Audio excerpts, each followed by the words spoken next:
Benda mudah, kenapa dipayahkan?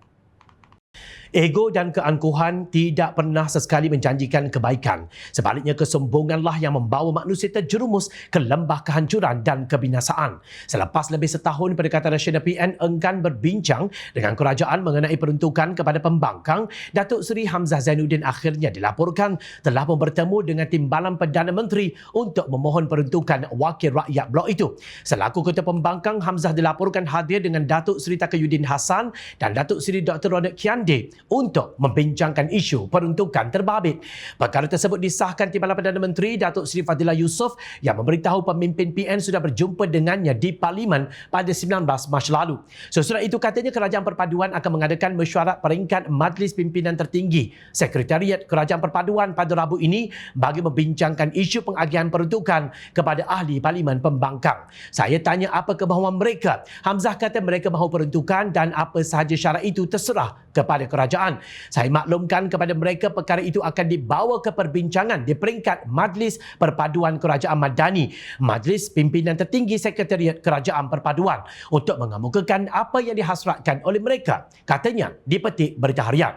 Mengulas lanjut, Fadilah berkata apabila Hamzah menyerahkan kepada kerajaan untuk meletakkan syarat, pihaknya hanya akan memutuskannya termasuk jumlah peruntukan yang akan diberi dalam mesyuarat Majlis Pimpinan Tertinggi Sekretariat Kerajaan Perpaduan nanti. Bagaimanapun katanya beliau agak terkejut selepas perjumpaan dengan 3 pemimpin PN itu. Beberapa kenyataan daripada ahli Parlimen Blok Pembangkang mendakwa sebelum ini sudah ada perjanjian dikemukakan oleh Wakil Perdana Menteri Datuk Seri Anwar Ibrahim. Tetapi saya sendiri pun tidak tahu mengenai perjanjian yang dikemukakan oleh Wakil Perdana Menteri dan saya mendapatkan pengesahan daripada Perdana Menteri dan beliau juga kata tidak ada. Jika itulah apa yang mereka bincang, berbincanglah dengan Wakil Perdana Menteri itu seperti yang didakwa. Tak perlulah berbincang dengan saya lagi. Katanya memaklumkan memang tidak mengetahui siapa Wakil Perdana Menteri yang dimaksudkan. Sehubungan itu juga, Wakil Rakyat PN terus menzahirkan harapan agar peruntukan berkenaan dapat disalurkan dalam masa terdekat kononnya kerana ia menyuburkan sistem demokrasi di negara ini. Naib Presiden Parti Pribumi Bersatu Malaysia Bersatu, Datuk Seri Dr. Ronick Kiande berkata pemberian keuangan itu juga melambangkan bahawa kerajaan berjiwa besar dalam menerima peranan dimainkan pihak pembangkang. Menurut ahli Parlimen Beluran itu, PN amat mengalu-alukan hasrat kerajaan yang sudi dan bersedia untuk membincangkan perkara berkenaan.